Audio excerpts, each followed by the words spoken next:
भोगी हा मकर संक्रांतीच्या आधीचा दिवस असून तो बदल, शुद्धीकरण आणि नव्या सुरुवातीचा सण मानला जातो.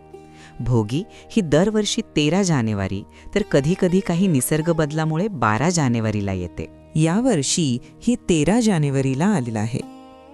भोगी म्हणजे बदलाची सुरुवात. जुनी नकारात्मकता, आजार, आळस म्हणजे सगळं मागे टाकण्याचा दिवस. हा दिवस नवीन धान्याचा, शेतकऱ्याच्या कष्टांचा आणि निसर्गाचे आभार मानण्यासाठी असतो. म्हणूनच या दिवशी अन्नधान्य, भाजी यांची पूजा केली जाते. त्याला सुगड पूजन असे म्हणतात. सुगड ही भोगीची एक खास परंपरा आहे. त्यामुळे या दिवशी सुगड पूजन केले जाते. तर सुगड पूजन म्हणजे काय?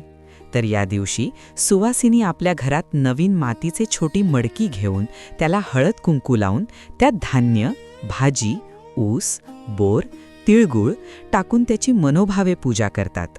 तर या सुगड पूजन करण्यामागचे कारण म्हणजे जुने दुःख, दारिद्र्य, नकारात्मकता सोडणे, तसेच नवीन धान्याचं स्वागत करणे आणि अन्नपूर्णा मातेप्रती कृतज्ञता व्यक्त करणे.